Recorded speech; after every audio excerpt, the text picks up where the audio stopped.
Well, the mayor is also proposing laying off more than 150 people. So there has been some criticism about the number of middle managers that are on staff. The mayor said today he plans to cut about 50 of those positions. So you're going to hear from him first and then from the San Diego County Taxpayers Association.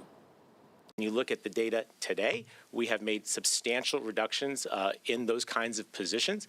And a reminder that that does not come without impact. These are not folks that are just sitting around. These are folks that are doing important work. When you've got revenue coming in, you need to know how to spend that revenue. And you should be spending on things people care about. And unfortunately, these middle managers, again, they're not bad people. And they're not just sitting around on TikTok all day. They're doing work. But the problem is the city can't afford them. Here, joining me this morning. Now, other key takeaways from the mayor's budget: spending is up on police, fire, homelessness services, stormwater infrastructure, and road repair.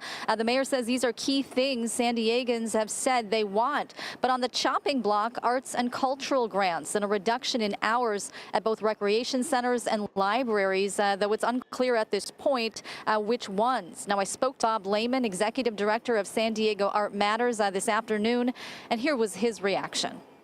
It zeroes out all the funding that actually goes to our arts and culture organizations. So it was devastating. We were expecting cuts. We understand the pressure the city's under. We're team players. We've always been supportive of the city. We consider ourselves partners. So to be cut that much, was just shocking. And Lehman says if the $11 million in cuts that the mayor's proposing goes through, it could mean job losses. He says it could also affect things like music festivals as well as Comic-Con. So again, this process just getting started. The budget still needs to go through City Council, through Budget Committee, through public hearings. A final budget, though, must be in place by June 15th. Carlo and Anna. Kelly, so yes, the city has a big budget deficit right now and has to make a lot of cuts.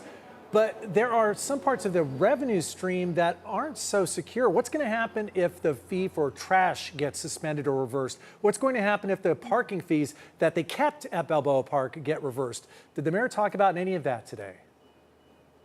Yeah, he was asked that question. And first off, he said, I'm dealing with what's going on right now, with the reality of the situation right now.